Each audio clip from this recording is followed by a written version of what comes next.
the song is saying. And the guy is saying, so let me take you home and let me introduce you to my parents because you are the one I have chosen. The guy said, my friends are asking me what's special about this girl. And I tell them, she is the most beautiful one I have ever seen. I want to believe that some of you remember those lines, those lyrics that were used to, take you off guard when you started the journey. And this is part of the things we're going to be discussing this evening. But before I talk about what we'll be discussing, let me welcome you. I'm introducing to some and I'm welcoming some to the family meeting. Family meeting, this is an initiative under the Center for Sex Education and Family Life. It is the NGO part of the Praise for Warwe International. And since it is NGO, is a CSR, that's our way of giving to the society free. And we have run this virtual meeting going to 3 years now. It's 2 years and 6 months that we started this virtual meeting. But before now, we do it physically. But when COVID came, COVID helped us to understand that, oh, we can do this. And with this, we're able to reach more people, more families that have gotten healing through our topics, through the topics we treat here. There are a lot of them. And if you're joining us for the first time, I want you to fasten your seatbelt and also put it in your diary that you will always join us on every last Saturday of the month. Here we discuss different topics relating to family. We talk about sex, we talk about parenting, we talk about monogamous family, we talk about polygamous family, we talk about divorce, we talk about separation. And we also have days we celebrate our children, where we bring children here to talk to parents, to let you know the expectations of us that they have. And we celebrate Father's Day, we talk to mothers. We treat every topic relating to family. And today we are talking about family living and management. Family living and management, talking about the madness, the chaos and the sweetness around family living. One of the challenges that leads to breakup in marriages are the unrealistic expectations that we have of ourselves. So today, since we are looking at the male's perspective, we're going to talk about the unrealistic expectations that the women have of their spouses and the need to help the men to be aware of these things and to pay attention to it. Somebody was telling me that, please forget it. Men are not just prepared for marriage. Men don't even know what it takes to be. They just believe it's just giving you money and all. And when they're ready to have sex, they just call you and that's all. Okay, so if this is a misconception, let's have this understanding. Because the truth of the matter is, even for women, we don't even understand 100%. Maybe women live that family life because we were trained to do that. That's the only thing that we were trained to do. In fact, they make us forget that by the time you get married, forget about your first class in mechanical engineering. You're going to be somebody's wife, And so we talk about family living. So we can say, okay, maybe female are living it. The problem are the men. They are the men. It is them. They will not even listen. When you want to even talk to them, they are not ready to even, And so we have so many complex and interwoven nature that requires understanding in family life, family living and management. And we believe that if we have this conversation, it will help us understand what family living and management really is. And it is our desire at the Center for Sex Education that we're able to raise awesome individuals, awesome human beings. We're able to coach and train people who are whole and are able to have amazing, blissful marital life, because we know that the family is the production factory of the society. Whatever it is we are going through in Nigeria currently, it's because somebody was not well raised, or somebody had the wrong impression or wrong understanding of who a human being is, and how you relate or manage human being, or how you treat other people. And that's why we are here. So we're saying that you and I came from a family. The president came from a family, the governor of your state, even if you're out of this country, whoever is the leader in your country where you reside, they all came from a family. So we need to understand how to live in the family. And that is why we are here this evening. Today, I have two people that will be joining me on this show. I have Deji Shomi. Deji Shomi is already here. And I have Mavi Okoro. Mavi will be joining us. She has a graduation she's attending, but she's promised to join us. So before Mavi comes, I want to welcome Deji. Hi, Deji. Hello, Deji. Can you hear me? I can hear you, ma'am. Good evening, ma'am. Good evening, everyone. Okay, I thought you were still speaking after telling us that Senior Mabi will be a few minutes late. We'll come back later on. She'll be a few minutes late. Yeah, thank you, Deji. Thank you for always joining us, and for always wanting to help the society. While we are welcoming Deji, I want to also welcome everyone here. I can keep calling your names, but please, can you just drop in the chat box where you're joining in from? Let me know where you're joining in from. This is Family Meeting.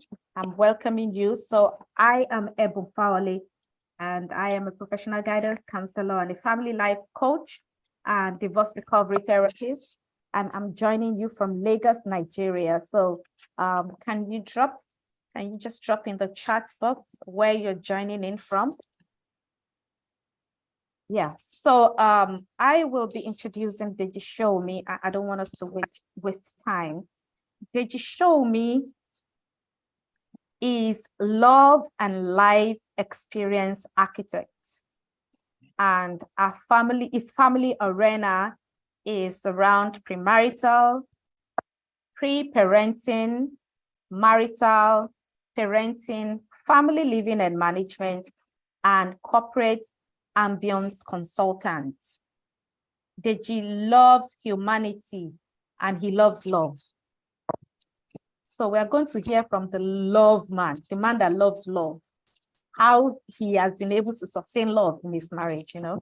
So he said he loves humanity and he loves love. And his cardinals are acceptance, understanding, respect, and unconditional love. Deji's mantra is connect, collaborate, and create. If you're listening to me, I'm sure you will see from his introduction and his arena how that this guy is passionate about people living a peaceful life, people living a happy life, and how, you know, his cardinals, acceptance, understanding. Before anybody can pick these 4 areas, yeah, there are 4: acceptance, understanding, respect, and unconditional love. That person must be operating from something that some people don't understand. I see somebody who is very mindful in the way he relates with others. I see somebody who is ready to accept people for who they are. And this is why we have Deji here. For him to also say that he likes to connect, he likes to collaborate and to create, you know that this is a human person, not like somebody like us that we just like our space. Just, you know, just be okay, you know. So welcome, Deji. And thank you once again. Can you give us an introductory speech? What do you have to say? Okay, so good evening, everyone. I'm happy to see you. I hope you're happy to see me. So, today, what I want to discuss is very, very, very close to my heart. In fact, it's what defines me. As a child, growing up into an adult, I did not know, but I actually lived a different life, a sheltered life. And growing up, experiencing other people, meeting friends, making new friends, going to new spaces, I found a lot of dysfunction. I just always assumed that every family was like mine and every relationship was like mine. I thought everybody smiled. There was nothing like evil in the world. It was just in movies. And there was so much misconception that I had about the world until I started to experience a lot of things. And I thought to myself, well, why would everybody seem to want to cause damage to the other person? Mm.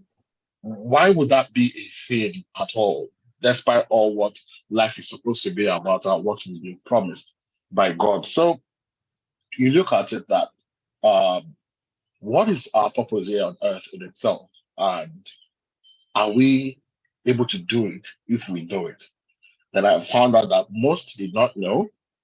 It took a long time for me to know what my purpose was as well. And since I now knew my purpose, the next thing to do was to contribute. So I'll start by saying there is a method to the madness that is this life, and it is hidden in something that people probably have not heard of or are not paying attention to, which is family living and management. We like someone, we meet them, we date, we are engaged, we have a lavish wedding, a wonderful wedding. We don't even care about whether we'll be able to survive for the next 1 year as long as we spend so much money on that wedding day. Then we go into the wedding, all our hopes are up. We are going to have children. We are going to have money. My partner is going to be perfect. Once we are married, everything will just be so right. The money will come. The children will be amazing. All will be so nice. Then it's not that way. So there is a thing called family living and family management. It is not mentioned enough. I don't even think most people know about it. All the support we have is to get us through life, through education, to get married, and that's where it stops. Nobody tells you how to manage your marriage itself. Nobody does that. So there is family living and management. Now, family management involves how families, marriages, societies, organizations, and the rules and the relationships themselves. This includes decision making, chores, child rearing, and emotional support. The Okay. marriages is about collaboration. Okay, Deji. Okay. Seems to me that you already start lecturer, you know. But I just want to highlight something you said when you started this conversation. Then we build on it because you have raised some important points, saying that you were raised in a particular way, and going outside there, you saw that life was not the same with the way that you were raised, saying that what's happening here, life is so different, you know. And you also mentioned that eventually you got to know that, yeah, that there's madness everywhere, but there's a method to the madness. And so that is where the family living and the management comes in. So this gives light to that misconception, that thing that causes conflicts in homes, that now require us to pay attention to living and managing. To say that we all grew up, okay, so let me start with when we came into life. Every child was born to earth as tabula rasa. Your brain, your mind was blank. Nothing was there. Nothing was written on it. It now takes your handler, that's your parent, to write whatever onto it. And so between the ages of 0 to 5, consciously or unconsciously, you are programming your children in a particular way. You're training them to say, when this is happening, this is how you do it. When this is going on, this is how you do it. And if at that point you smack and beat a child that's puke when he is choking, you are conditioning the child to know that you can't make mistake. That's why I said consciously or unconsciously. Saying that you can't afford to make mistakes, sit up, pow, because that is what we do when we beat children at that age. Because I'm going to ask, is what that child did, is it age appropriate to puke when a child is choking, you know? Because that child cannot even control whatever is happening to that child at that moment. So I'm just trying to point out what Deji said, how he was raised and how he saw life growing up. And so as family men and women in the house, you all came from different families, different upbringings. And by the time you start growing up, you even get into marriage, you saw that this man is not like my daddy. My daddy will wake up in the morning and go to the kitchen to prepare breakfast for the kids. But this guy is not doing that. He's expecting me to even bring food to him in bed. And that is where the problem starts, you know, this misconception.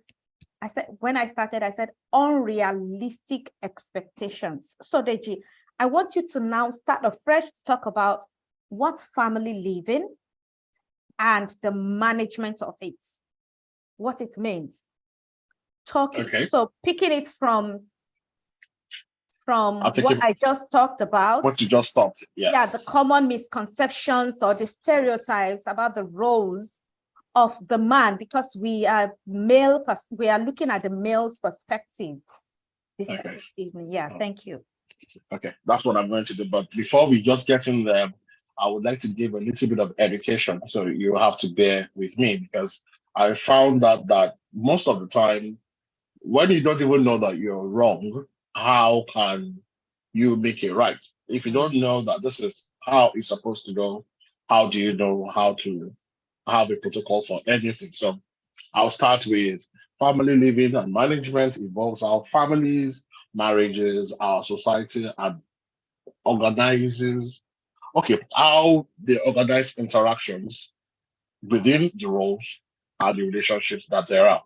This includes decision-making, chores, child rearing, and emotional support. In marriages, it's usually about collaboration, communication, and balancing individual and collective goals. But strong family dynamics contribute to societal stability for sure. It can lower social challenges like crime, and it can give proper civic engagement.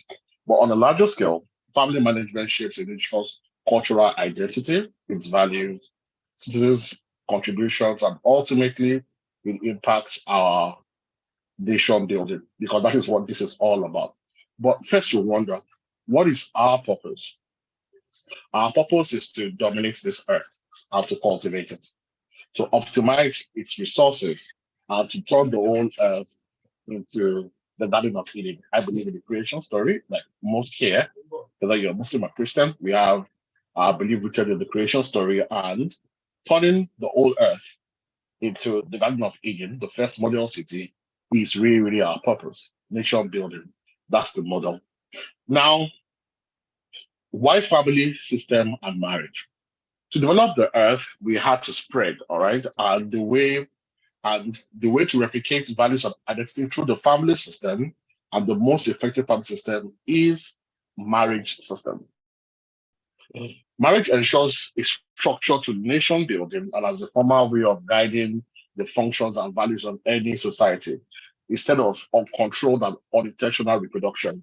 That being said, we cannot all be married. I understand that. And different reasons that go beyond our control has always led to single parenting. And all that is important is that we still function within the family system.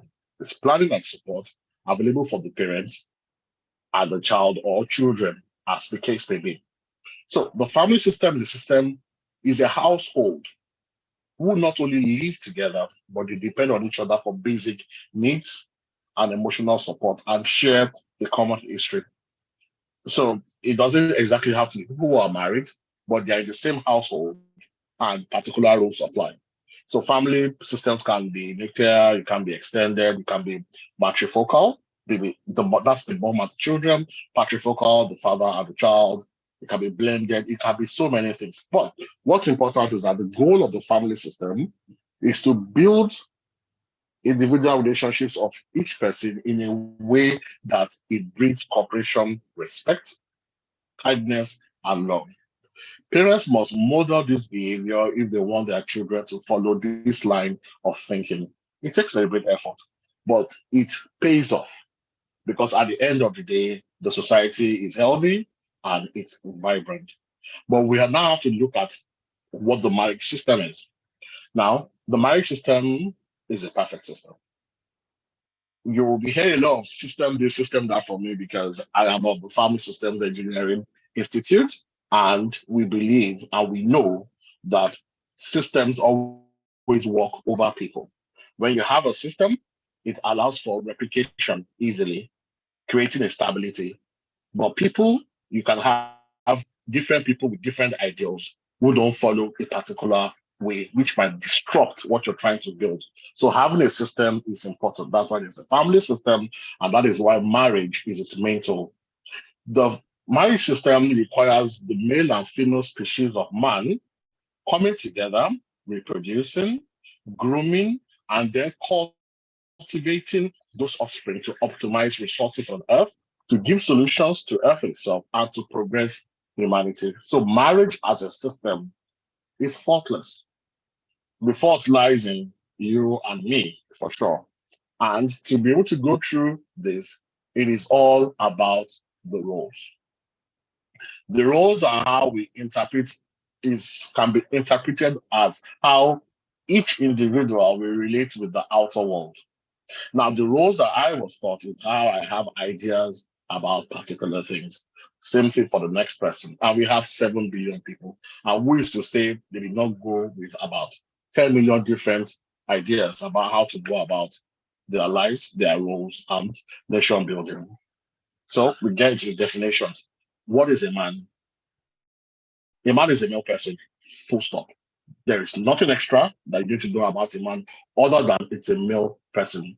It is God's image and God's spirit and goes about his task, his divine task of dominating this earth.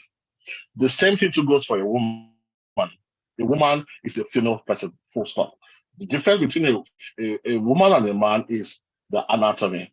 She's God's image, God's spirit, and going about our divine task of being able to put the world under dominion for mankind.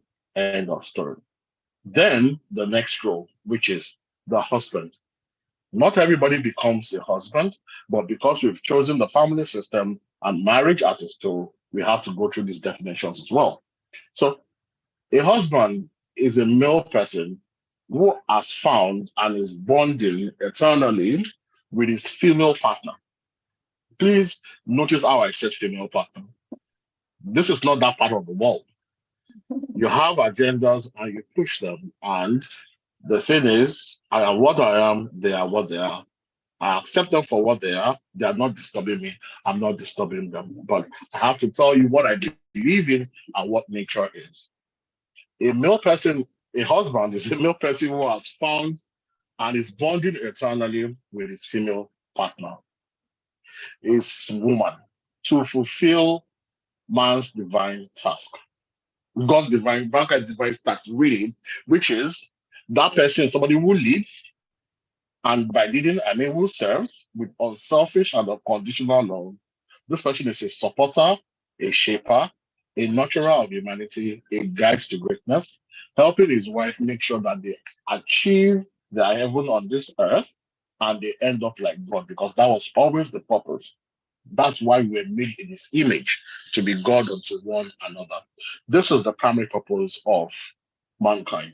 Other things that a husband can do is to offer emotional support, companionship, mutual respect, provision, protection, shared responsibilities, a parenting partner, effective communication with his partner, decision making, balancing work and family, and household management. It is a lot that we need to do, but it is just a few of it that we know. In all these things that I mentioned, it is only the provision part that men in this environment have kind of listened to. So I'll tell you again. You lead by serving, you offer unconditional love, you're a supporter, a shaper, you're a nurturer of humanity, a guide to greatness. You help you and your wife make sure that you achieve your heaven on this earth.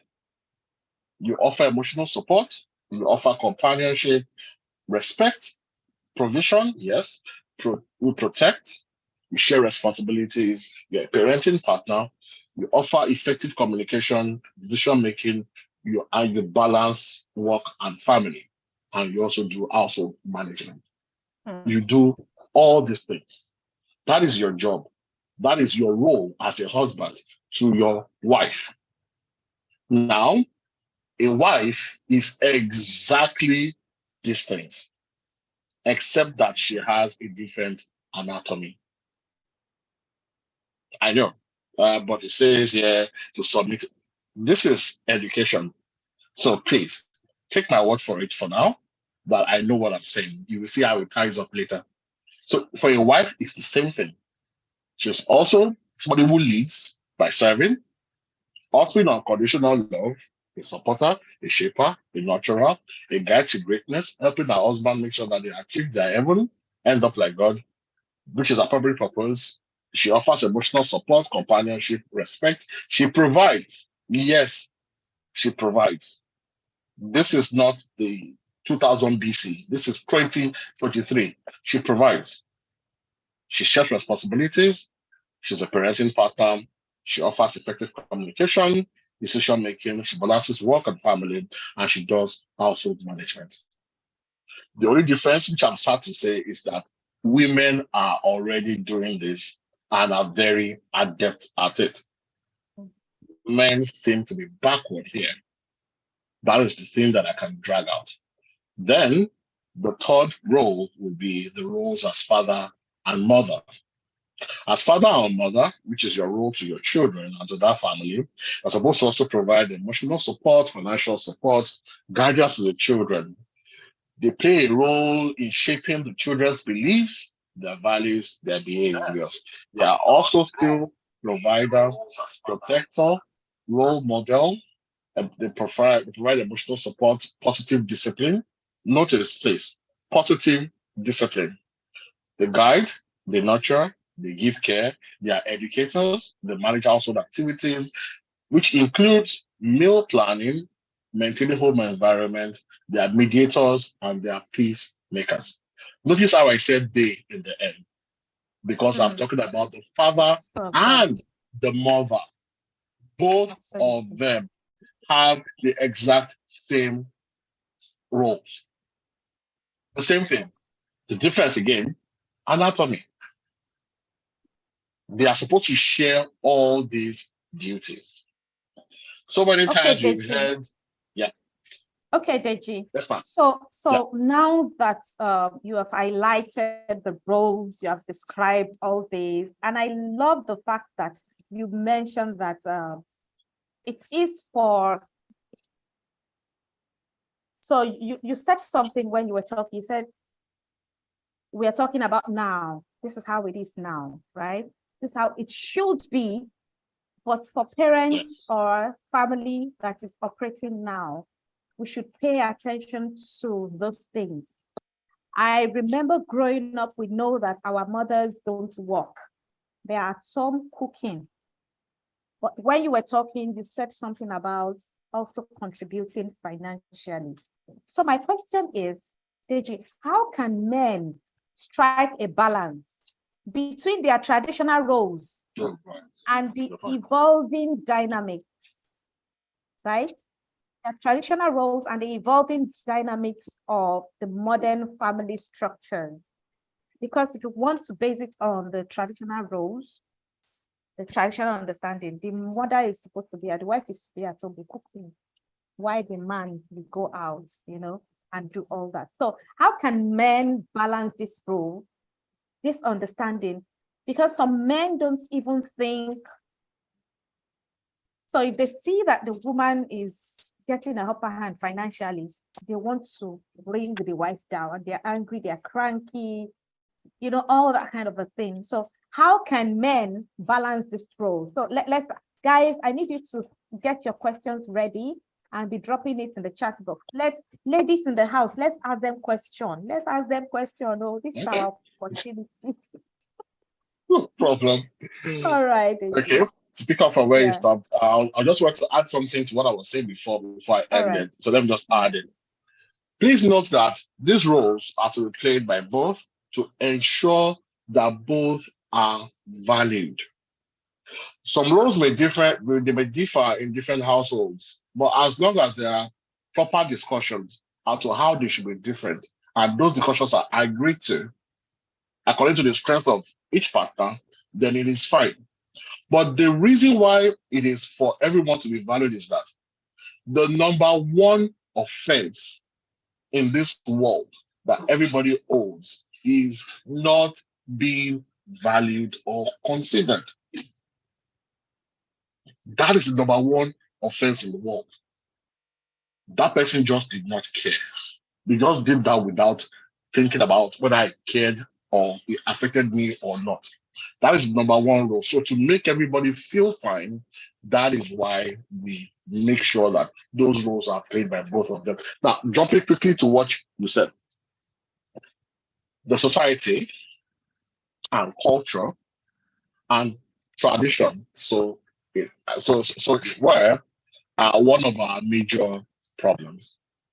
Now, people would go ahead and say traditional. They bring up those words. But what I found out is that humanity, we are, I don't know what word to put it because I never use negative words, but we are special in the sense that we only always seek advantage in everything we do. If that place is burning, obviously we want to quickly get off there and not be there, rather than thinking about helping putting out the fire. That's how we are in humanity. We always just look for what Yorubas called, what they call Awijare. How can I be an advantage? How can I be an advantage? Now, everything is going well in the family, and it seems as if the guy is losing some kind of argument. All of a sudden, he brings out the traditional card. I am the husband. I am the man of this house. You must do what I say. You must do this. You must do that. First of all, anybody that has to say, I'm the husband and I'm the man in this house is obviously not the husband or the man in that house. And he's not a leader. Because if he was, his actions would have been enough. He wouldn't have had to say it. That is just the truth. It's inferiority complex. There's just no way to explain it. Most of the grievous sins in this world has been caused by a complex. My brother Hitler felt a complex, and 6 million Jews died. Man does not, as in males, do not have a great record of being able to manage an inferiority complex. That is a big problem. So let's go into what society does to us and how we can help ourselves to see better. Now, I've given education of what the roles are. Let me now talk about what is happening, what exists. Now, the society tells us a few things on culture. Men must provide. End of story.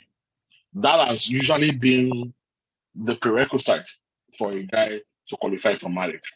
A man that provides. Most of the time, they don't even check where the income is from, as long as you can provide. Later, when it's the find out it's from crime, the people start to make noise. But most of the time, you just want to know that you can provide. For women, it's a little bit more than that, maybe just 3 or 4 roles. They ask that a woman be beautiful. They ask that she be a trophy, which is when they're going out, they want something nice to hang on their shoulder. They ask that she be a birth giver. Drop the kids.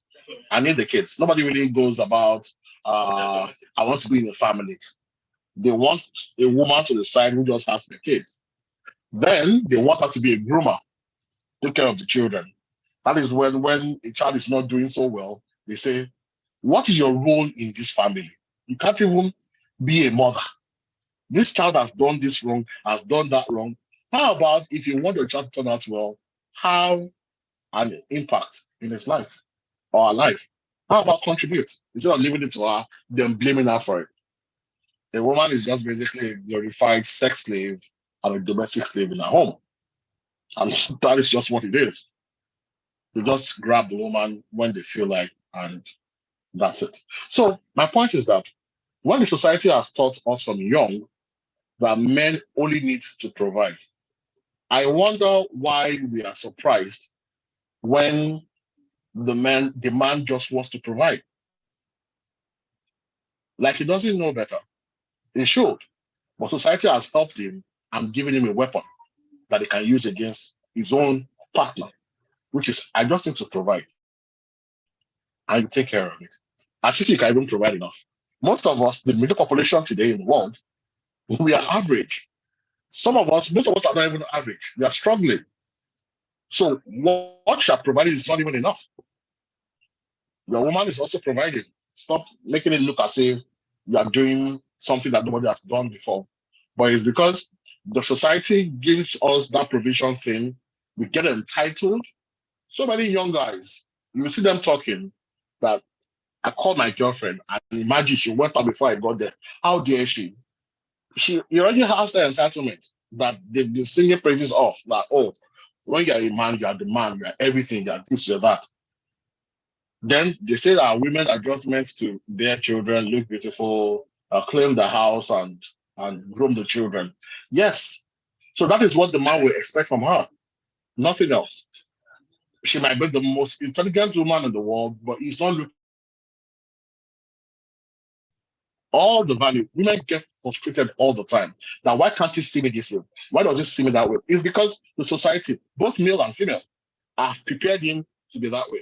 His own mother said, boys don't need to be in the kitchen. Boys don't need to sweep. Boys don't need to wash their clothes. Boys must not cry. Boys must not this. Boys must not that. So he's been taught early to be unemotional, unattached, useless, and lazy. A girl does everything. A girl is being trained to be a slave, to be at somebody's mercy from young. And this is reinforced by a lot of mothers and aunties. I've talked to clients that the first thing they told me that, but my mother said I should bear it. But my auntie said that if he does not love me, he will not correct me. The correction means beating. That is some kind of madness to me. That makes no kind of sense. So society has raised us to be unfeeling, uncaring, and to be entitled for no reason. We then act out like the children that we are. Do you even take all your money home? I'm going to be very, very real today, as in I've wanted to talk about this for so long a time. I'm going to be very, very real. Please don't be offended if what I say probably hits you one way or another. But do you even take all your money home? How transparent are you? In your values, accountability and integrity, I'm sure they come up. If you look at my background, you can see my family vision board. For so many of us men, we list accountability and integrity as our values, but we're not even transparent with our income. But I want my wife to be. Then, when you are contributing part of your income to another individual or to another family, who contribute to yours? All the money is given to our sugar babies and so on and so forth. That's money out of your family.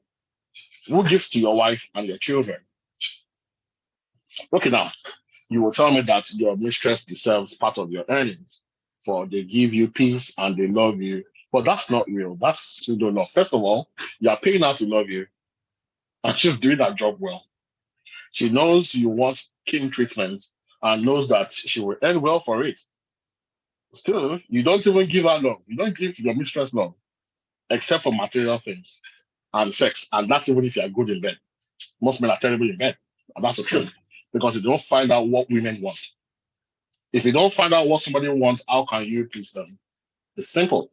Now, you're sponsoring 2 homes while you can't even really afford one. Sponsoring 2 homes. Now, not everyone should even have a mistress. Only the rich should. Not because it's right or anything, but because they can afford it. You can't.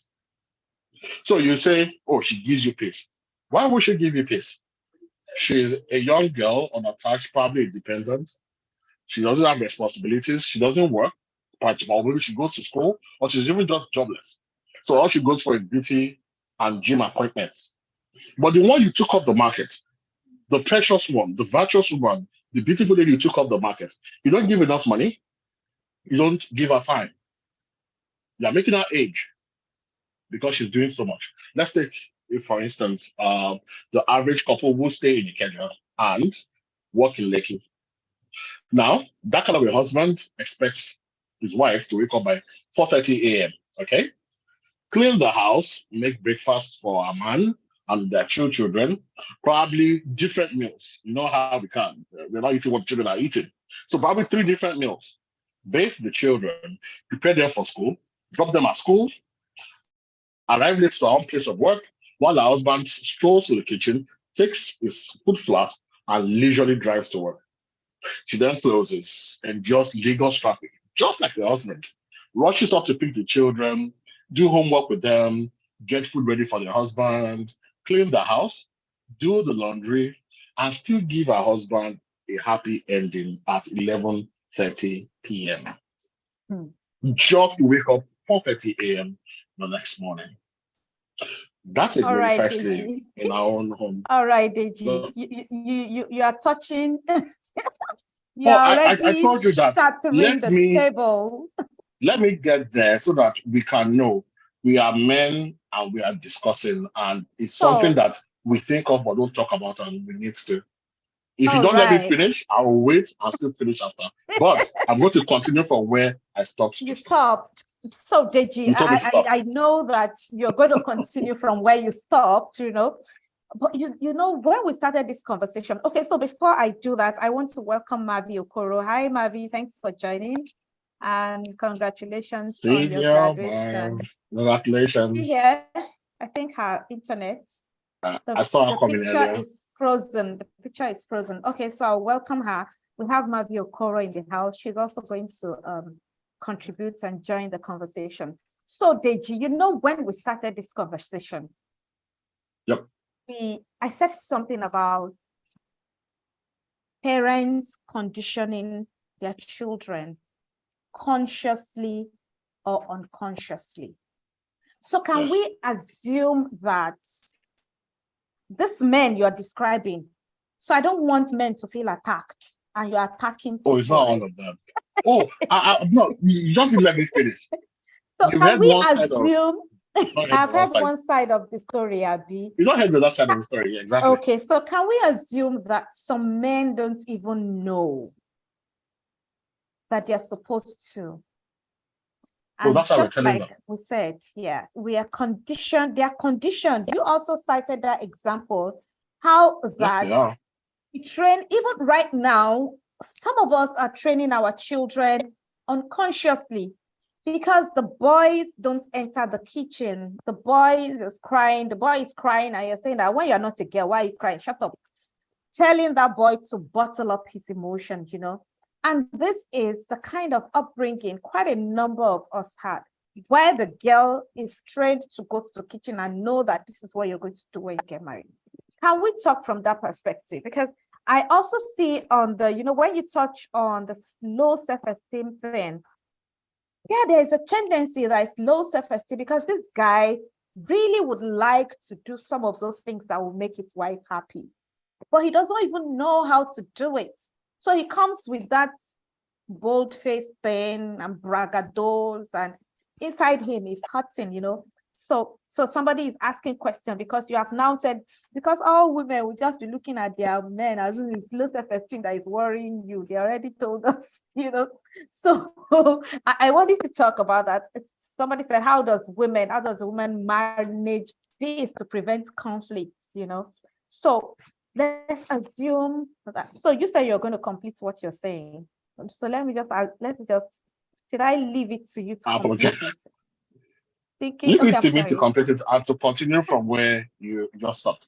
Because Okay. what you said is very, very important. That's why I started with the education, not even with the problem. You know, most of the time you highlight a problem, then you bring a solution. But I'm saying it that the way it's supposed to be, the solution needs to have been fed from you from day one. So that's why I put the solution in front of the problem, so that you can know that this is the way it's supposed to be. There is no other way around it. If you're already ahead of what it's supposed to be, then you will know that, oh, what you've been doing is actually not acceptable. But it's not that I want to shake a table. It's not that I'm a feminist.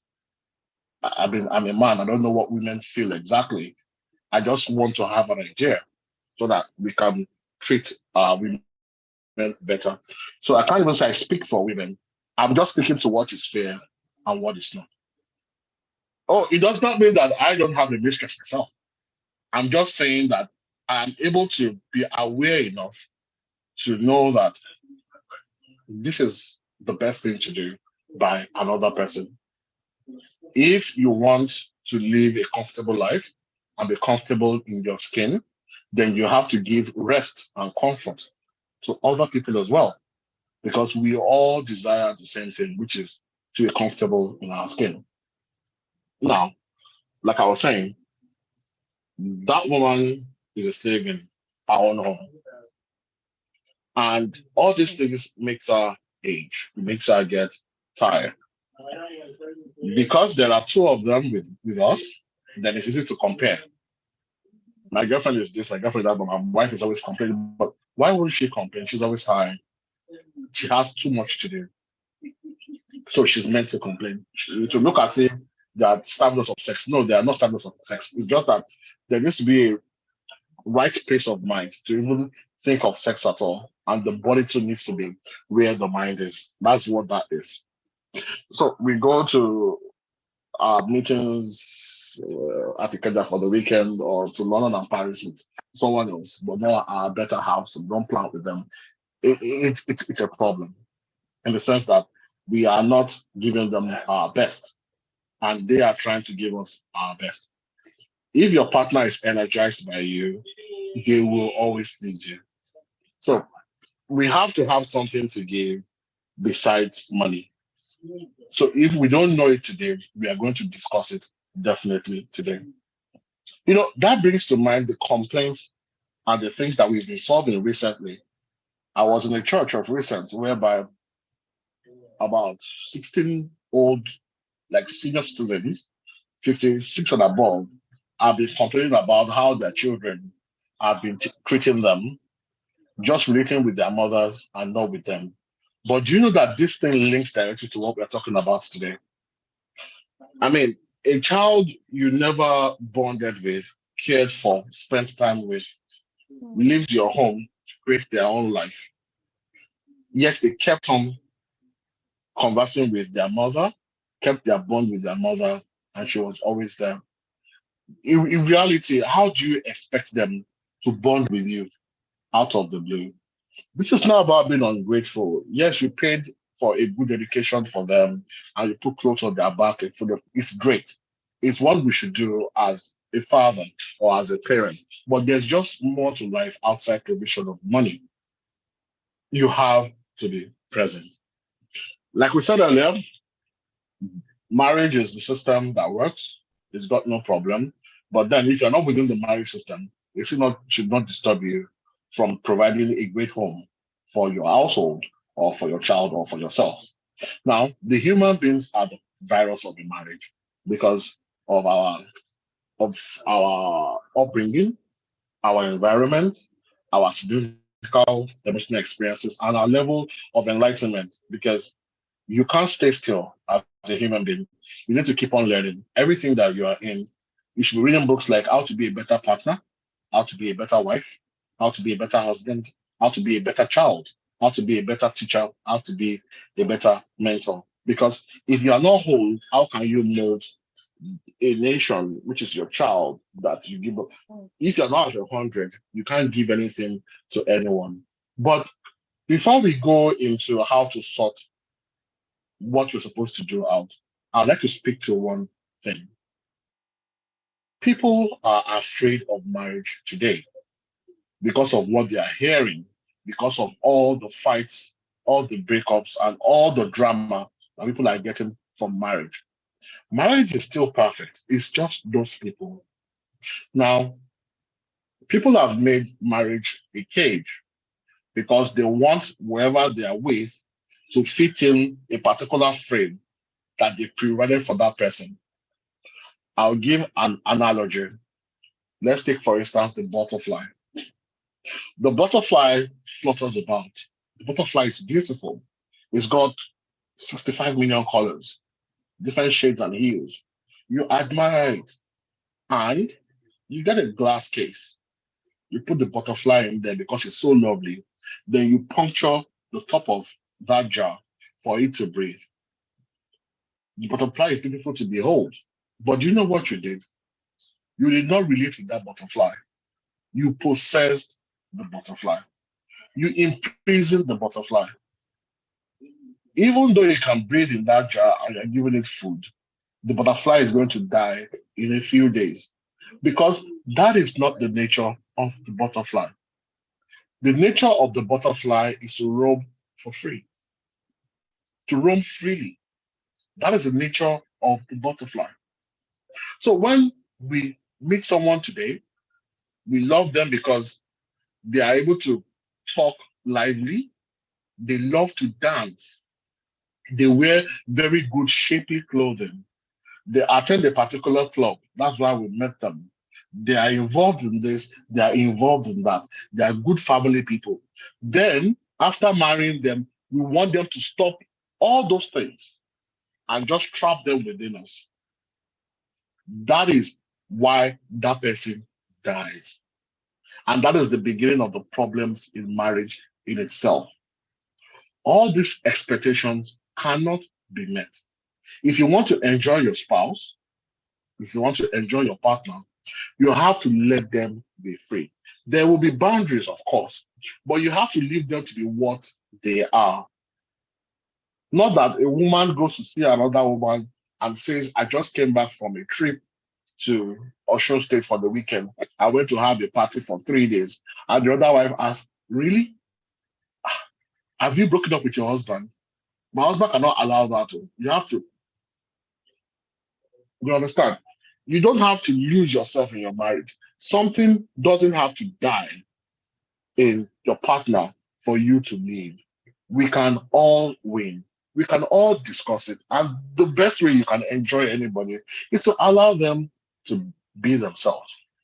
Now, there's this misinformation that is the crux of what we are and what we have become, which is even a lot of spiritual leaders preach it. Men just need respect in a marriage. Women only need love in a marriage. That is not possible. That is amazing logic. We need both. I will ask you, gentlemen, on this particular call, would you just prefer to be respected but not loved? Respect means I revere you, I honor you, I greet you with reverence from a distance and all of that. But I don't hug you. I don't talk to you affectionately. I'm not intimate with you. So do you think you can take one over the other? And for women that only love that you can give to them, but respect is born from love, and love is born from respect. How can you respect somebody without loving them? And how can you love somebody without respecting them? We need both. They're intertwined. So at the end of the day, What we are calling respect is actually fear and domination. That is the real meaning of what you call respect, what you are looking for from your wife. But that's not what you need. I mean, there's nothing wrong with a man being respected, honestly. But to be respected and admired, then there must be works of admiration and respect in you. Do you give your home rest? Can you be trusted? Can you be relied on? Do you lead spiritually, intellectually? Do you lead the exercise in the home, for example, that they keep fit? Have you even cooked in your house before to show your son and your daughter that this can be done? Do you clean in your house to show your children how to live life, how to organize their first life skills? Do you do homework with them to teach them, to bond with them, to know what they're interested in? Because if you're interested in what your children are doing, definitely they will do well. Do you serve them? Do you serve your home? Now, I know by now the Christians are already opening Ephesians 5 for me. What about the conditions in Ephesians 5? It says your wife should submit to you and you should love your wife. Do you love your wife? What is love without the works of love? Love is life's energy. With love, there's no pain, there's no hurt, there are no lies, there's no death, there's no bullying, there's no selfishness, there's no emotional or physical violence. So, do you really love her? So, why should she submit to you? Of course, every woman in this life will submit to a man who is excellent, who is a leader, who brings in good income or income at all, who cares about his wife, who cares about his children, who does homework, who bonds with them, who sits down with them, who plays with them, who serves, someone they can look up to. If you can do that, of course, your woman will submit to you. But look at all those boxes I just mentioned. Do you tick those boxes? Okay, you want to be the head of your home. There's nothing wrong with that. It means a leader. But what is a leader? What is leadership if not service? How do you lead your family? Don't leaders lead? Before I get into it fully, I like us to look at identity. Identity belongs to a culture that tells us how we do so many things. That tells us how we'll be married, how we'll parent, how we'll love our spouse, how we'll love our children, and how we'll relate in our community. This is Africa. But our real name, our real identity is Alkebulan. You can Google after this. That's Alkebulan. Alkebulan is the original name of Africa. It means mother of mankind or garden of Eden, which supports the story that Eden was in this particular continent, as in we are the first to do things. And the champion spirit of Alkebulan or Africa, if you want, is collectivism. Ubuntu. I am because you are. That is what it is. So, taking that into how you can be successfully in your family living and your family management. Do you love, which is your talent? Because that is the main talent of being in a family setting, is love. Do you love? Okay, if you can love, have you acquired skills to love better? Have you sat down with your wife to say, okay, I'm loving you the way I know how and how I can love you. But what if she doesn't have your same love style? In that case, then you ask her, how can I love you better? In what way do you want to be loved? Then it's better if you acquire that skill. Then you sit down together because a family requires a lot of meetings. You think you meet in the office? In the family, the meetings are more. You sit down together. What vision do we have for our family? When you decide on your vision for your family, you want to be people who show love, discipline other people to show love. Then you walk backwards by what are the things we need to put in place to be this kind of people? What values do we have? What do we need to acquire? What do we share? Freedom, accountability, What do you share? So many things. Integrity, mastery. What do you share? A lot of things. Then you move on to what the values you have. What kind of people are you? That is how to do with your honesty, your characteristics, what people would know you by. When immediately they see, they will say, oh, that person is from so and so family. You have identity. Then what is the purpose of the family? Why did you come together with your wife to form that family? If it is to come together to create better citizenship for this particular nation, to make sure that they can provide solutions to that environment, to make sure that they bring innovation, to bring forth children who can disciple other children into greatness, then you are on the way. That's a great purpose to have. But most people did not even sit down to think of a purpose for their wedding. They just went ahead because they were supposed to. So today, please sit down, it's never too late, and talk about your vision, your values, and your purpose. Just like the vision, what must you do to make sure that your family is always on point? There can be a list. Is there forgiveness in you? Or is it everything that you do in your family that annoys you? For example, I'll give the spilt milk theory, which is a child spills milk by accident and the parent went mad, beat the child, the cup broke, the milk skipped the child cut themselves on the broken china.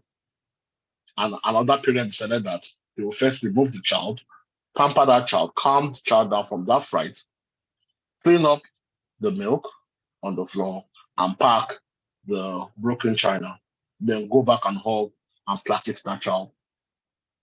My point is that either way, you still have to pack the broken china and clean the milk. Either you shout or you're calm about it. Which one would you rather do? Are you forgiving? Do you take everything so important? There's understanding there as well. Your wife forgot to lock the door before going out. You don't know what kind of day your wife has had. Rather than shouting at her from the door as she came in that you left this door open, is something wrong with you? Are you in your right senses? It must have been she was hurrying up and she thought she had locked it. But the gate made it look as if the door was locked, so there was no harm done. You are human and that can also happen to you. Put your space of understanding and show it to her as she comes in, because that was probably the day somebody hit a car in traffic. Her boss was mad with her and she probably got fired and somebody slapped her on the way home in traffic.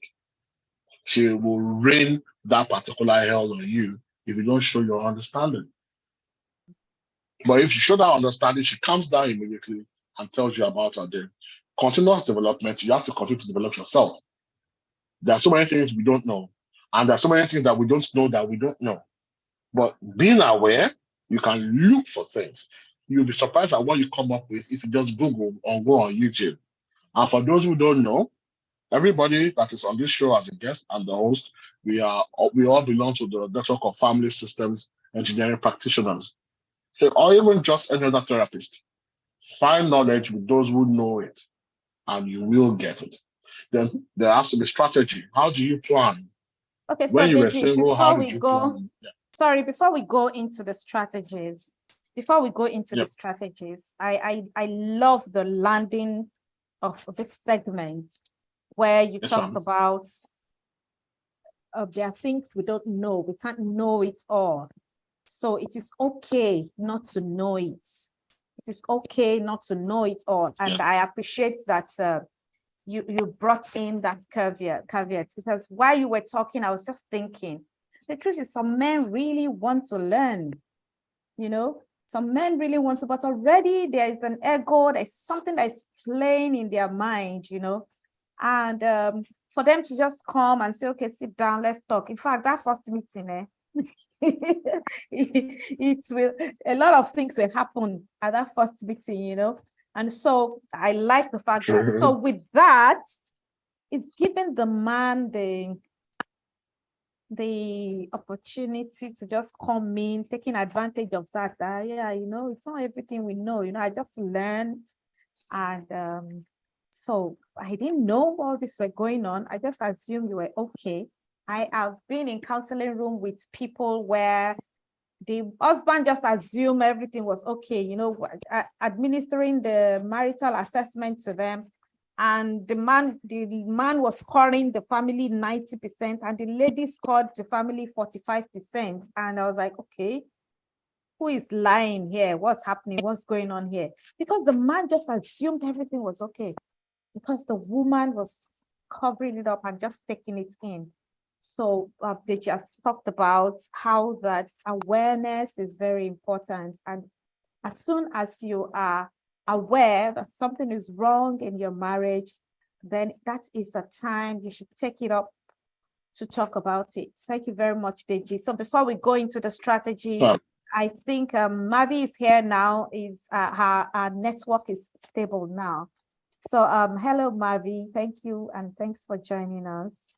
Thank you very much, and thank you, Deji. Senior mom. Such light and enlightenment from everything that you have shared, and listening to you, we really have so much work to do. We have a lot of work because I remember the story of a young lady who not like I know her personally, but I realized that somewhere in her head, she seems to think that it's okay, that a real man should beat a woman. I mean, this is an educated lady, and who is supposedly enlightened. It is one thing to be educated, it's another thing to be enlightened. So we're supposedly enlightened. Who says that? So there are three things I really want to point out. That being a woman myself, having grown in a proper African family, where I have seen until recently when we started growing and the narrative started to change.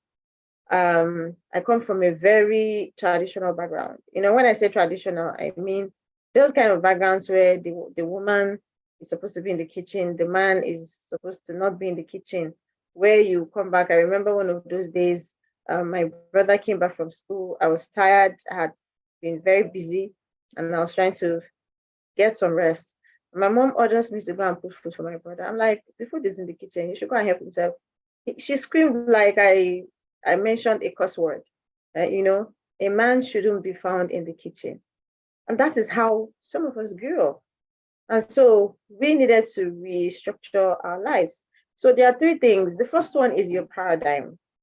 I've been reading, I think this is the fourth time I'm reading The 7 Habits of Highly Effective People. And trust me, that book is amazing. If you are in a season of your life where you need to change the course of how things are going in your marriage, in your work, in your life generally, even in your parenting, you need to read that book and read it very slowly, deliberately, because all the answers are in that book. I kid you not. Now, he started with private victories and public victories, right? So in private victories, you fix yourself and how you see your world. The 7 Habits of Highly Effective People by Stephen Covey. This is the fourth time I'm reading that book, and I'm still getting some things I didn't get in the last 3 times I read.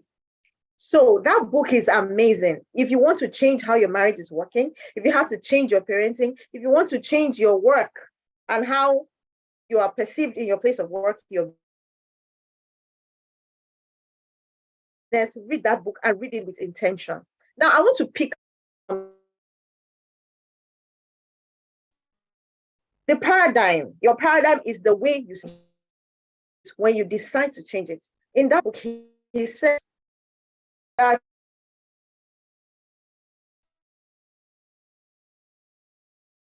oh wow, Mavi, can you hear me?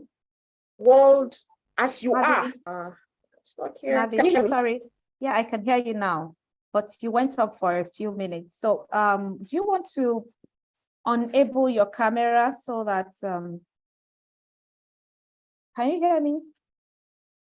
You want to enable your camera and let's reduce the bandwidth.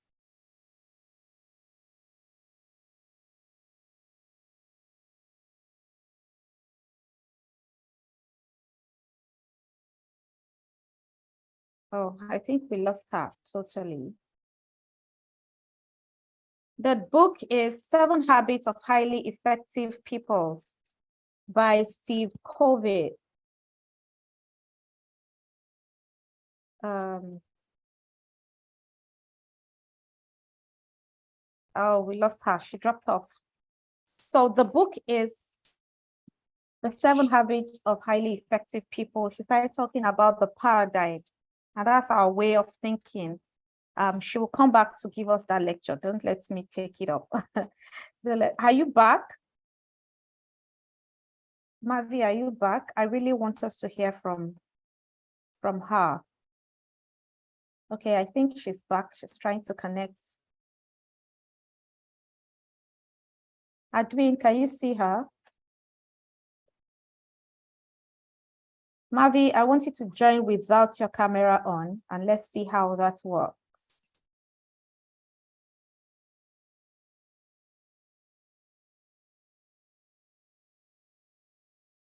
Are you here? Oh, wow. Okay, so Deji, let's go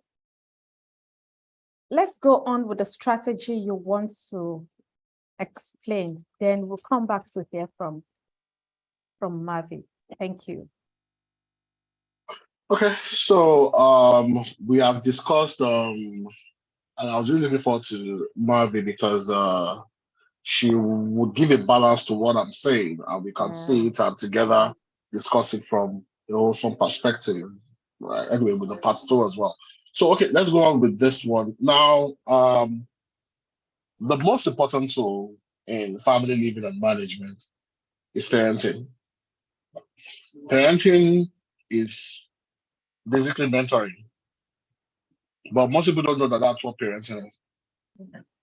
If you are my generation, those of us who are in our mid-40s and upwards, you would wonder that, oh, is there another way to what our parents did? It was always the same thing.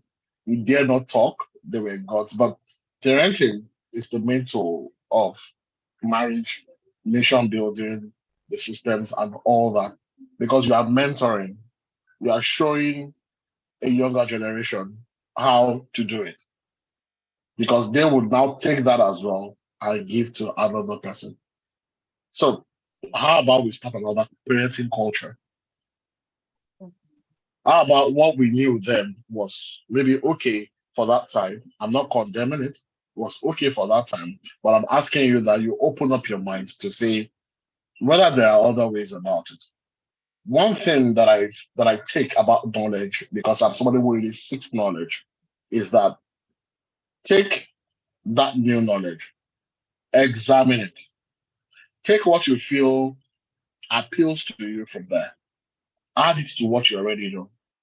Then it can now mean that you might remove some things from what you already know to allow a few new things, but you're not supposed to take all what you had before out. That's the problem we've had in the world with lack of tolerance, even with colonialism. The colonial masters just wants to erase your whole identity about what you are, put in a new one, and you have to follow it, either it suits you or not. But that's not how it's supposed to be. I'll give you some knowledge. You look at it, whether it makes sense. You add it to what you already know. And if you feel you need to do some things from before, do. And if you feel you need to add those things, it's all good. Now, the tools, the main one is parenting. Which is mentoring. And parents must have one voice. Now, it takes 2 people to make any child. So whether you're married or you're single, it doesn't matter. What matters is consistent meetings with your partner, so that when you're posturing to your children or your child, it can be one voice. Children must never know that they can circumvent one parent.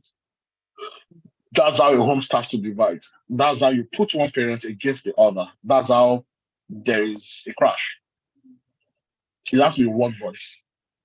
And I would say, as per mentoring, please, what you've learned in life, even your work, your profession, it doesn't mean your child has to do it. Give it to your kids for free. You are paid for it. You've learned it. It's a tool. It's a survival tool, whatever you've learned in life. Give it to your parents early. The difference between us and greatness is that the Caucasians normally give financial knowledge to their children from a very young age. We don't give it at all. And to have a strong society to develop, we need financial strength. We need wealth, not rich people. We need wealthy people, families that have legacies that pass on and give services to this society. It's important. Be vulnerable. Okay, she's back now. Do you want to go ahead, Senior Marv, or do I finish? Please finish. Just finish up. No problem. Okay. So be vulnerable with your family, with your children as a man. Let them solve your problems. They rest on you. Yes, you can rest on them as well. There's no rule that says you cannot rest on your wife or on your family. That's what it means to be in a family, to band together, to support one another, to provide emotional support, physical support, and intellectual support to each other. You're a member of that family, act like it. Now, family meetings are what you have when you call your family member, maybe your wife, or you call your children and your wife together to sit down to make a decision that concerns your family. The family, apart from when the husband and the wife decide together, is not a dictatorship. It's a democracy. You are teaching your children from them by making a democracy, teaching them how to tolerate people in the future, how to relate with other people, because whatever they take from your home, your view is how they mix with the outer world. So that is very, very important. And one of the major discussions in the family meeting is finance. Finance is very, very important. No matter how your love is strong, bad finance or lack of money can break your marriage. So it's very, very, very important. There are different roles in the family. The role that different tools like the family constitution plays. When you have a family constitution, it's like a book that has your rules, your do's and don'ts in them. And for the don'ts, it has its commensurate consequence in there. So you can even put your home on auto. There's already a punishment put down for a particular thing. It will aid with assertion. It's not all the time that you need to physically beat. I don't even beat at all because I wasn't really beaten as a child. I think I was smacked all of 1 or 2 times as my child, and I was, why they lie? I'm respectful. And I have that because they respected me. So who says you can't respect your wife and your child? For example, we hear of people who say they have a 38-year-old boss and the messenger is 55-year-old. And this 35-year-old manager probably was rude or did something that 55-year-old messenger did not like. Why did the messenger slap his boss? That is self-restraint. That means you can control the emotions. So why can you control your emotions at work, but not at home? Why should you slap your wife? Why should you beat your children? There is no need for it if you look at it deeply. Now, despite that 55-year-old person being the inferior colleague at work and has to respect the 38-year-old, there is still no problem in there because of authority that is given to that particular position. So if you respect your children, you are still an authority in your home. They will respect you. And they will respond to you better. There are other tools like the usual manual, family or marital vision, a food rota to engage on how you make food, what food you eat. Even a chore rota should be in your home as well, with everybody featuring. Chores are what teaches every child how to organize, how to manage time, how to solve problems. That's how it starts, from chores. Same thing too with food. In our house, by 10 years old, every child knows how to make a meal, if it's just bread and butter. Why? Because there'll be a point in time in that child's life that they're going to be on their own and not be in a family. I don't want them to be a liability. So I have to model it. I don't shout at my son, your room is untidy, go and tidy it up. When I've not started with him for like a month or two, showing him how to tidy, to fold clothes, to sweep, to make his bed. I have to show it to him. It's important because how does he know it? I have to model it to him. That's how he knows how to do all of that. There has to be a family manager. And part of the reason why we are saying respect, love, and be kind with your children is that most of the time, if you are an authoritarian parent, what you don't know is that force always brings resistance. Even those of us who were raised all those years back, just because we dare not retort or speak back to our parents, did not mean that we were not rebelling on the inside. We were happier when we went to school. We didn't want to stay at home all the time. If you had a dangerous dad, you don't want to be around when he's around. Everybody automatically goes in. They will run from you, and you're not saying that they don't have a relationship with you. But what you don't know is that you want to teach your child and model to your child so that your child can take great values from you and not from outsiders. But if you can't give your child love, other people will give your child love, and your child will warm to them and probably learn wrong things, because there's also pseudo love. Everybody seeks acceptance, respect, understanding, and unconditional love. That's why they are my values. Everybody seeks that. So what this LGBTQIA2S, whatever, what they do is that they present themselves like they are accepting, like they are loving, that they give unconditional love, that they respect your children and stuff. And that is how your children are brought over into those cults or movements or whatever. Because what you could not give them, somebody else can give them. We all want love. We all want unconditional love. We all want acceptance. We all want to be respected. We all want understanding. So respect is what you need. It is not fear. And respect is mutual. Respect your children, they will respect you. Honestly, try it out. You want to have a relationship with them, you want to bond with them. That is what we do. You have to bond with your family. There are 5 ways that you need, 5 intimacies that you need with your family that keeps your family together. Emotional, physical, spiritual, intellectual, and experiential intimacies. You need all of those because sexual intimacy is not the only one. And those ones that I mentioned, they can't be faked. Because I know there are some men, in some places whereby the only time they've hugged their wife or were tender towards their wife was when they were in bed. Emotional intimacy means that you can be vulnerable and you can allow your family members to be vulnerable with you.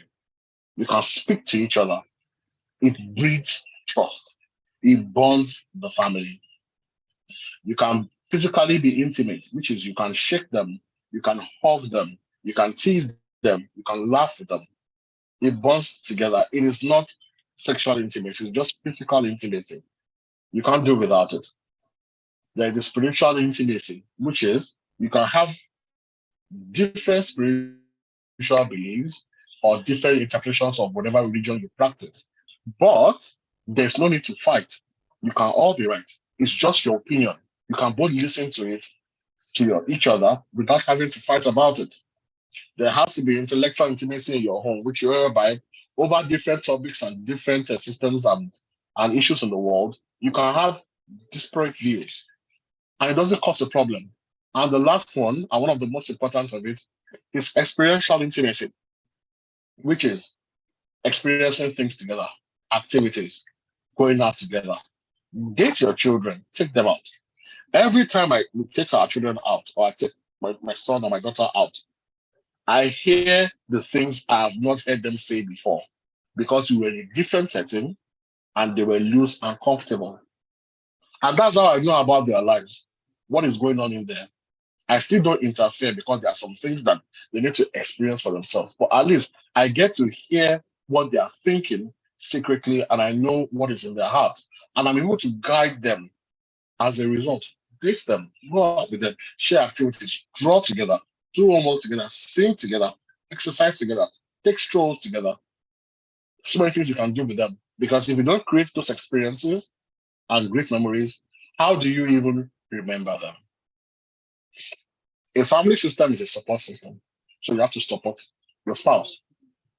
But apart from that, others to give us support. Our spouse can give us support.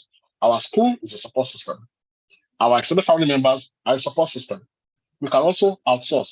If you or your wife don't like to clean, you don't have to say your wife must clean or your wife must cook, because that is the way. Why don't you clean or cook?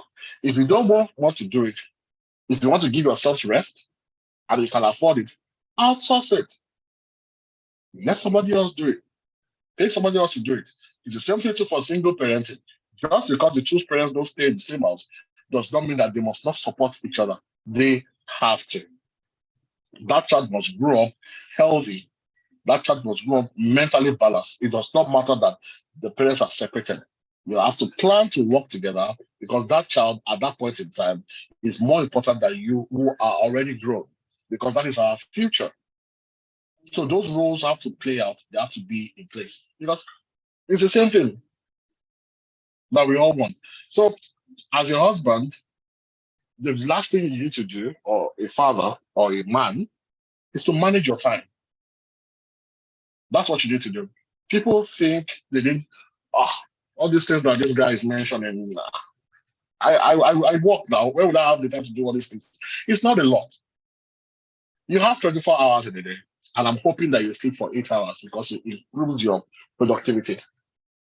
You will probably work for about 12 hours. You can't work up to that, but then maybe to commute to your work, to come back on productive time, let's say 12 hours. That still gives you 4 hours a day that you can dedicate to your family, or not even 4. Let's even say 3. Give your wife 1 hour uninterrupted. And I don't mean at the same time. In the morning, when you wake up immediately, 5 minutes, touch each other, pray for yourself, hug each other. Tell her she's the first person you're saying today. It makes you happy, and that means that the day is going to be amazing. That's just 5 minutes. Hug each other, say like prayers, and move on. If you commute to the same car, beautiful. That's like another 5 minutes or another 10 minutes to where you're dropping off the children or something. It's nice. Send 1 or 2 or 3 messages during the day to keep in touch. When they come back from work, give your partner at least 10, 15, 20 minutes to download that day to you. You don't talk, just let them say what happened in that day. Hang around a little bit more to discuss, or then at nighttime or whenever it's comfortable for you, if there's still together time, intimacy time, it's all good. 1 hour, but uninterrupted. One thing that I didn't used to take notice of is my wife can be talking to me and I can be doing other things while trying to attend to her. That is not what I'm talking about. I'm talking about active listening. Whereby once they come to you, your partner comes to you, you just put aside what you are doing to the side, you turn around and you face them, give eye contact. Let them know that, oh, I'm talking to Deji for 3 minutes, but those 3 minutes is giving me ultimate attention. 1 hour a day is enough for your wife, for you to be a wonderful husband. At the weekend, you will have other things that you can do that you spend more time. But fixing movie time, bonding activities for your kid, 40 minutes a child is like enough. Say hello to them in the morning, wish them well, dress for them, have their bath for them. It's part of bonding, but you don't know. You think it's the wife's job. It's not. You both should take care of your children. And if you don't know before, there's nothing wrong with it, because you cannot know what you were not taught. You can't give what you don't have. But I'm telling you that not even for that you're supposed to do it. I'm talking about advantage, in the sense that it's beautiful. I'm talking to my son as he woke up. I'm having his bath for him. I'm helping him dress up because he learns how to dress from me. I'm with him when he's tidying up his room, that he can do that 10, 15 minutes. He comes back from school. I look at his homework together with him, show him how to do it. He goes to do it, brings it back to me, I check it, another 10, 15 minutes. We talk in the evening and we read bedtime stories before he goes to sleep. Bedtime stories, they are a tricky one, a slippery one. I thought it wasn't important. Is it not the Oyinbos that do that? Then after a while, I stopped with my child. Then recently, I picked it up again. And it was like, wow, thank you, Dad. I really missed this. I was like, what are you talking about? You're old, you're 13. What do you need bedtime stories for? He said, no, it's not about the stories. It's about you and me time. That time you give me undivided attention, you sit with me, and the stories were good. No matter what you tell your children, don't lie, don't steal. They will learn more from folk tales and stories of the tortoise, the hare, the boy who cried wolf. They will learn more from those stories than from whatever you dictate to them. And those stories are good for us as well, because I enjoyed those stories. But that he considered it a bonding time between us. And he didn't complain when I stopped. That's the funniest thing. Until we started it again. And it's improved our relationship drastically. Again, just of recent. Okay. That's enough. That's fine for them. Our time is fast. Yeah. Let's go to and we have Mavi in the room. But before I bring Mavi up, I want to say thank you, Deji, because you have helped us to understand that the little things matters in marriage. Very, very, very important. And that is what we call the family living. That's how to live, because we don't even know how to live. Men, you have gone to play ball, you have gone to farm. No. But now we are making it clearer that all those little things help you to bring the cup. You brought the cup to the kitchen. You told the boy, okay, let's go to the room. Let me see how you fold your clothes. All those little things matters. And that is where you build memories, you create bond, you build bonds between one another, going out. You don't have to go to Tush restaurants. You don't have to go to Rufus and Beads. You can go to Keja ShopRite. You can go to anywhere. You don't have to spend big money. Those little things means a lot in the life of our children. Those are the things we didn't get. And that's why some of us are where we are. That's why some of us are behaving the way we are behaving. And we see them as excesses. We see them as just spoiling the child. No. And those little things are what the women look forward to. There's a way we feel when you see your husband say, let's go out. Really? We are excited. So before I bore you with my summary, I think we should have Mavi. Admin, can you find Mavi Okoro? Mavi, are you here? Yes, I am. Yes, please. I yield the mic to you. You were going to talk about, so you started talking about the 7 habits of effective people, and you want highly effective people, and you wanted to start talking about paradigm.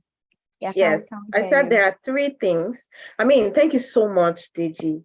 Everything you have said is practically mirroring what I wanted to say, or the things that that's to say that principles are really the things that get us going. So thank you so much.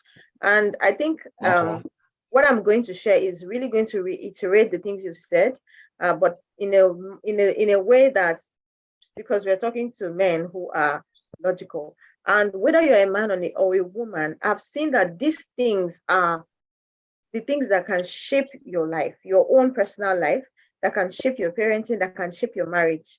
And please, if you haven't read that book, go and get it. You can subscribe on Scribd. I have a Scribd subscription where I read and listen to these books. So please, it's important.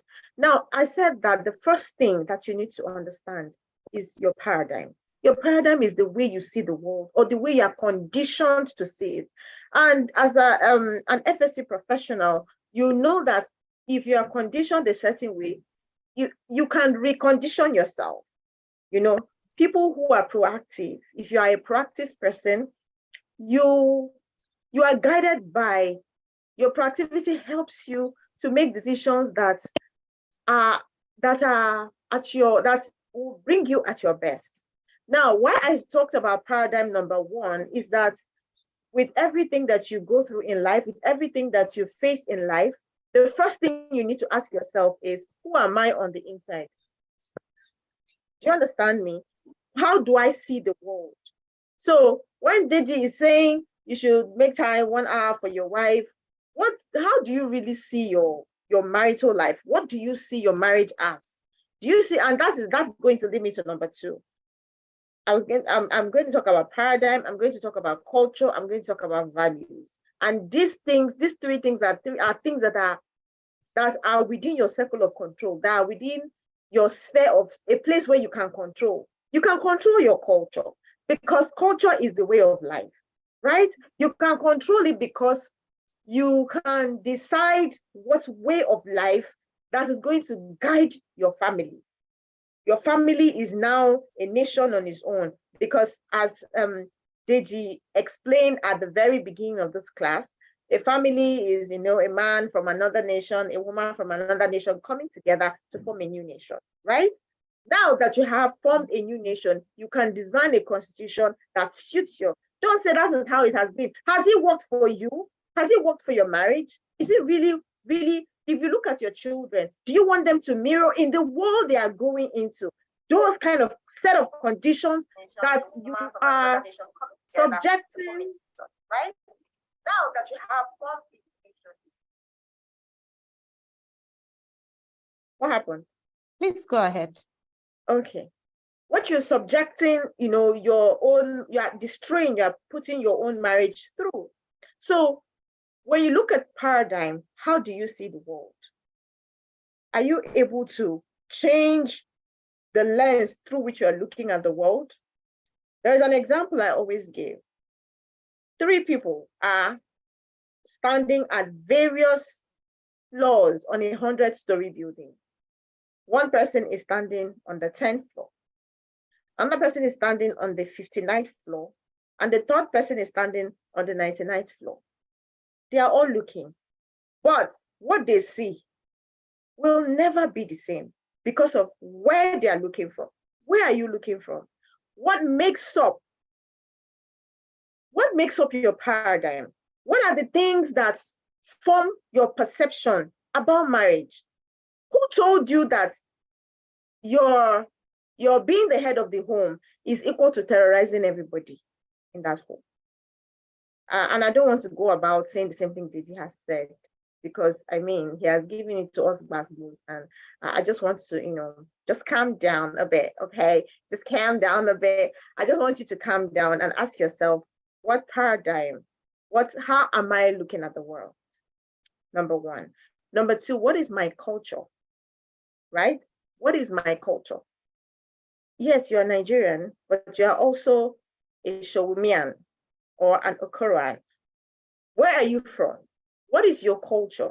What determines the way you do your parenting, the way you relate with your wife?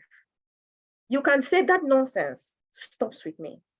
You can redesign your culture in the way that you see, the Holy Book says, train up a child in the way he should go. Do you even know how he should go? If you don't know how he should go, how are you going to train up that child? The reason you don't know how he should go is that you assume that the way you went is how he should go. So there are a lot of foundational things that we have to sort out at the root of family life, at the root of our marriage. The way your parents went doesn't mean that you have to go that way. Oh, that is how my mother did it. Am I your mother? We look alike. Things a wife would ask you, do I look like your mother? Your mother is your mother, I am me. If you liked it that way, why didn't you marry your mother? So how is it going for you? What is that culture that you want to embody, that you want your children to embody when they grow? Let me tell you, we all know this. The world they're going into is going to be different, way different. So think about the future. Stephen Covey led us to a visualization exercise where we attended a funeral, only that the funeral is our funeral. And there are 4 people that are going to be speaking in that funeral program. The first is your family, your wife, your spouse, your children, your parents, your siblings. The second are the people that you work with. The third are the people in your community, whatever community you belong to. And the fourth are your friends. So if you begin with the end in mind, when you look at your son, when you look at your daughter, and you look at your daughter as that woman who is going to transform her time, what examples in your own marriage are you going to start giving her? Because whether you like it or not, you are her first hero. You are her first example. It will now be her decision to decide whether she's going to abide by those examples you've given her or not, especially if those examples were not very cool. She will decide whether she wants a man who will hit her or a man who would not value her the way she saw you value her mother.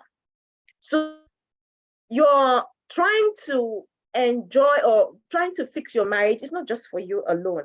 It's for your generation to come. So you can say to yourself, that nonsense stops for me. And number three is your culture. And that's where I will be tying this together. Sorry, your values. Proactive people, like I was saying, proactive people operate by values. We are not going to be begging you to create 1 hour for your spouse if you have a value that is carefully thought out, a value that is selected, and a value that is internalized and implemented for your family. So you're not operating from a mini, money, more paradigm. You're operating from a value paradigm. You are value driven. You are driven by not I am, Stephen Covey, one of the things that I learned and I keep learning from that book is that when you say somebody made me do it, you have actually handed over your power of agency to that person. Why would somebody make you do it? You chose to do it. So if I say, come and put your hand in fire or jump from a story building, can I make you do that if you didn't want to do it? At the end of the day, it is your values that speaks very clearly in your actions and in your decisions. So to tie together everything that we have said, I would say having, lived in a traditional family and also some of the things I've been through growing up as a girl in the workplace. I remember getting into an interview, speaking very eloquently, delivering on all the questions I was asked. And then it came to the question of pay. And the MD, a tall, very huge man who looked like he was intelligent, asked me, so how much do you want to earn? And I give him my figure. And then he does a double take and he asks,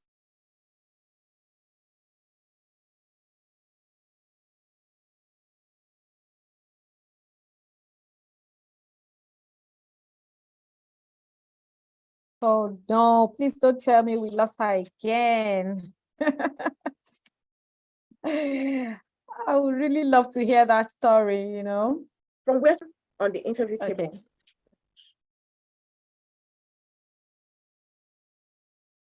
Hello, Bavi.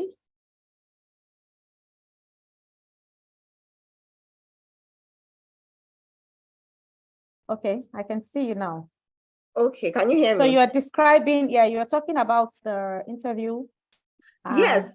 So how much would you like to pay? How much would I like to earn?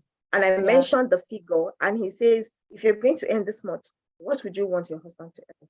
And I say, my husband is not going to be working for you. My husband is not going to be providing value for you. I am. And he goes, yeah, but you're a woman. You shouldn't be so greedy. And that was the end of my interest in that organization, because if you term my assertiveness as being greedy, then I don't know what else you're going to do to me. So what am I saying?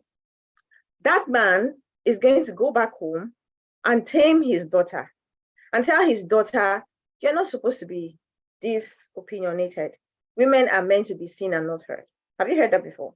You're not supposed to be so this. Growing up, that was all I heard.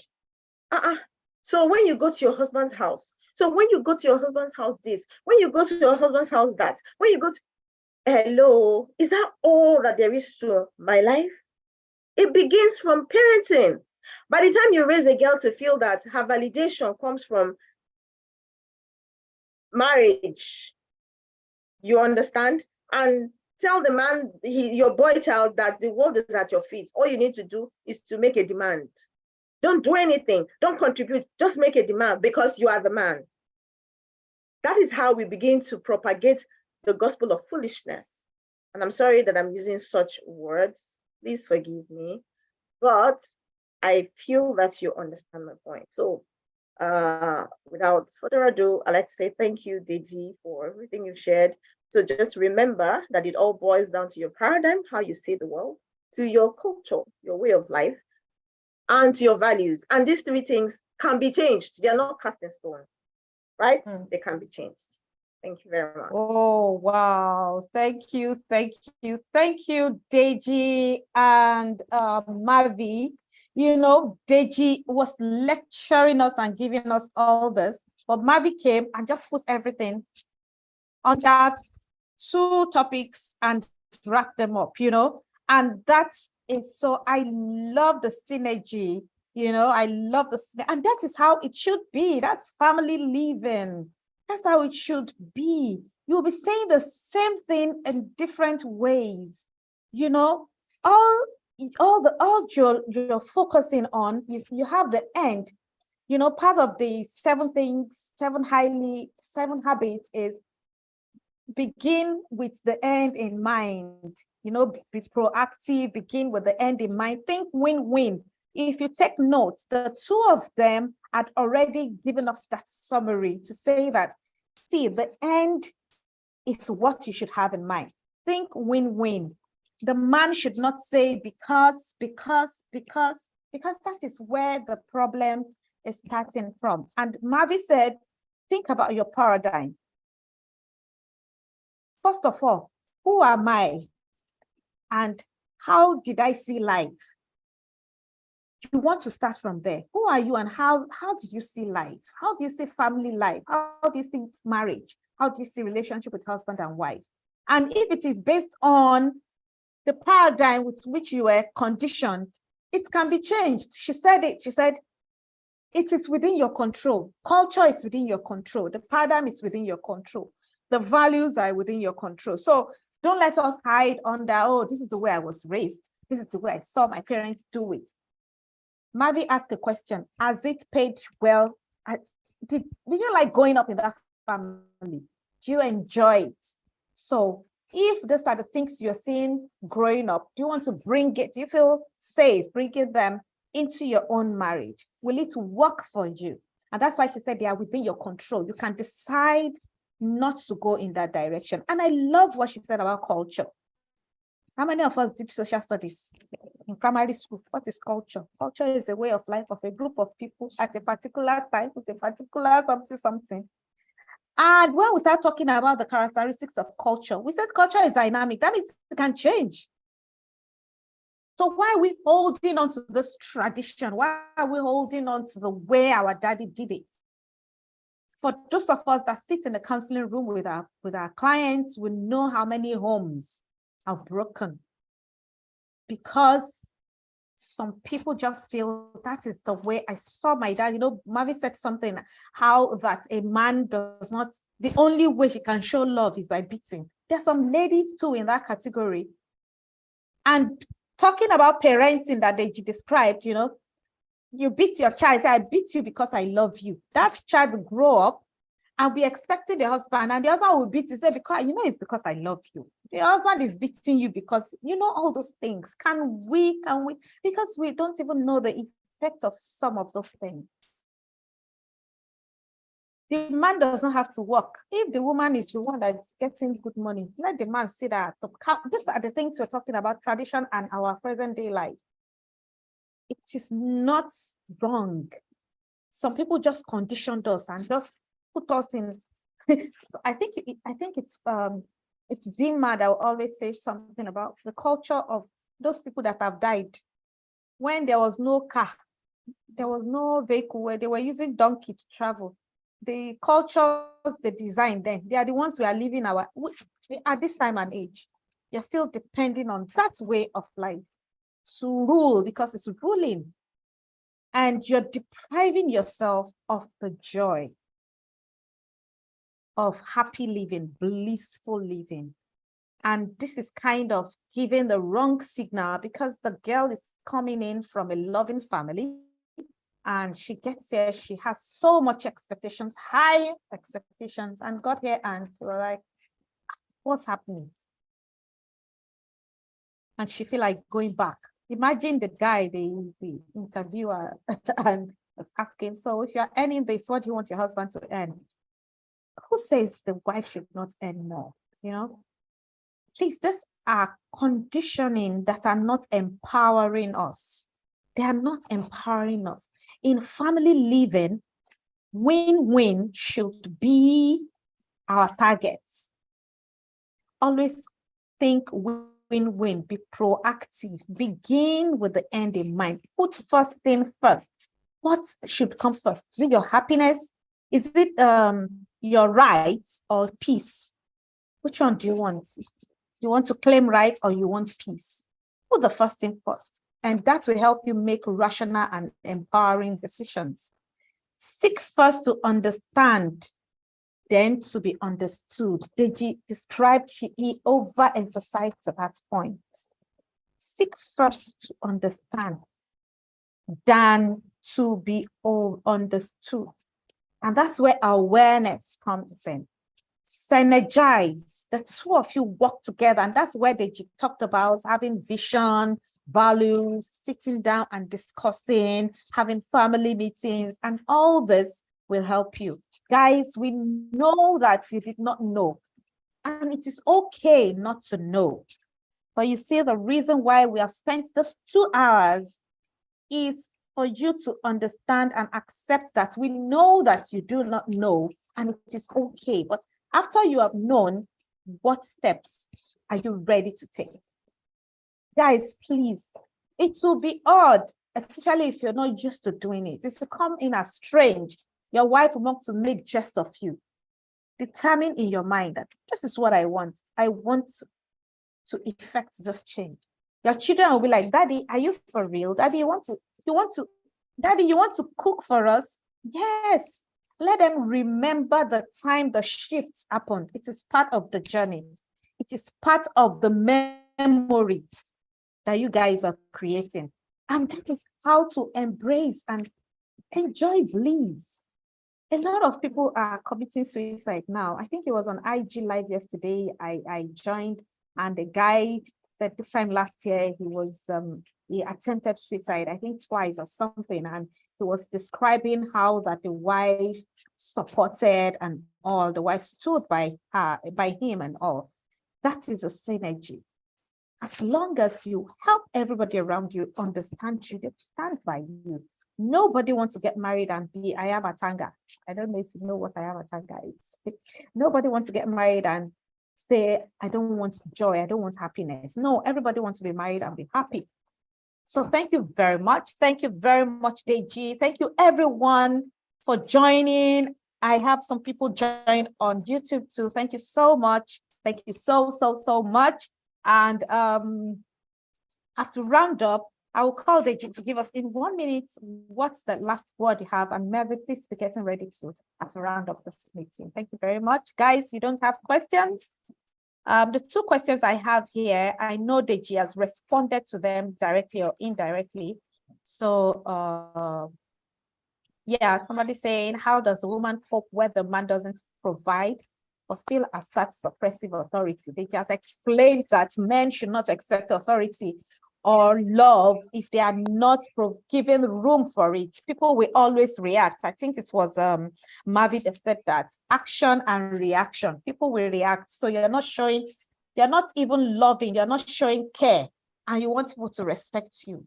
Part of the things that causing problems. So Deji, I yield the mic to you. What's your last word for the audience? Thank you guys. Thank you guys for staying to this time. Yeah, Deji. My last one was going to be different, but something just came to my mind, and I have to say, dear spouse, please, your mother is most important to your father, and your father is most important to your mother. Your mother is not more important than your wife, because your wife is most important to you. If your mother is most important to your father, and your mother is most important to you as well, that is two people fighting to carry one person, and one person gets left out, or two people get left out, which will be your father and your wife, and vice versa. That one needs to be cleared up. This debate has gone on for too long. That needs to be cleared up. But in everything that we do, there's only one thing that we need to put in there: love.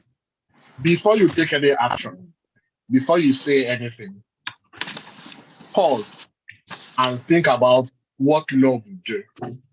Then go ahead. Thank you. Thank you, Deji. Mavi, are you still here? Yes, unfortunately, I may not be able to show my video because I've been No problem. Okay, so my last word will be begin with the end in mind, and then walk backwards. What do you want? How can you create the reality that you want as a man, as the head of the home, as a couple, and as a parent? How can you create the end that you want? So begin with the end in mind, walk backwards, and position your heart in a posture that says it is possible if I give it what I should give it. Thank you very much. It's possible if I give it what I need to give it. Mavi, I want you to respond to this question. It's in the chat box. So for those in long distance marriages, how do we manage all of this that we have talked about? Long distance marriage.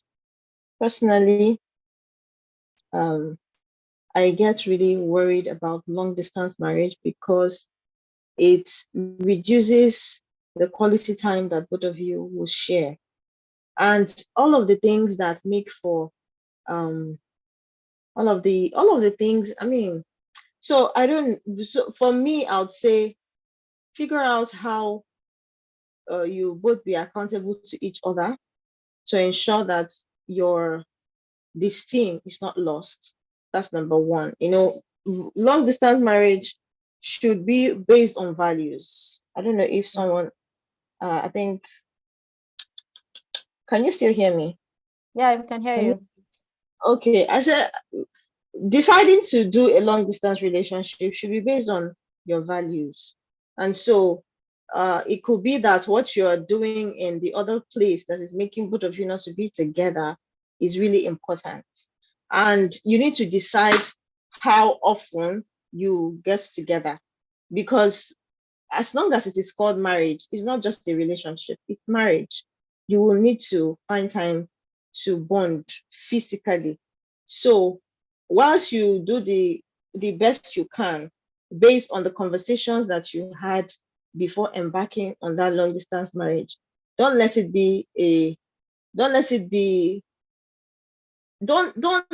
be what will be continual. Don't let it be a culture that you're going to continue to do marriage long distance, except it's working for you, except it's working for both of you, which I doubt so much. There are cases where for some reason one party may have to be in another place, maybe for a period of time, which is properly discussed, and there are accountabilities, there are decisions put in place, there are agreements that are adhered to. You become each other's accountability partners.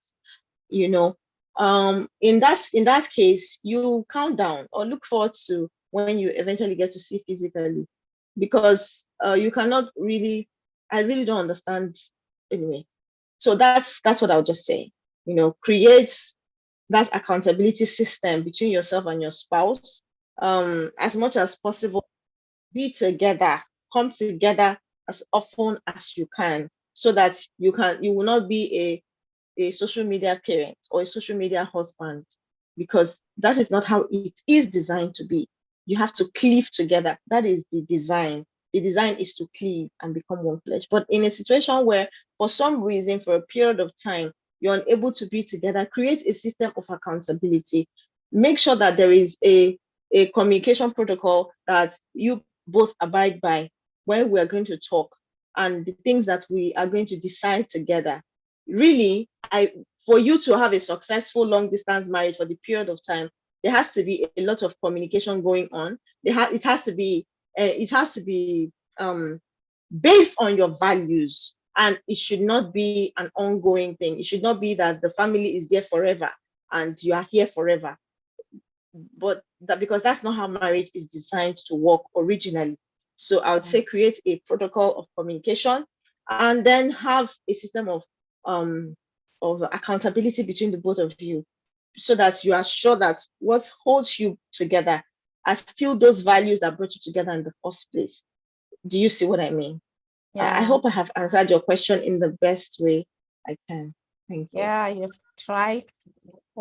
Let something hold you together. That's accountability. You're accountable to one another. Deji, in 5 seconds, do you want to respond to that question? I don't have much to add that Sharon already said, except that because of the way humans are meant to interact, our relationships are meant to be, and that we are social, it cannot really work over a very long or extended period of time. So please keep things together as much as you can, but find ways to be together as soon as possible. Thank you very much. Keep things together as much as possible.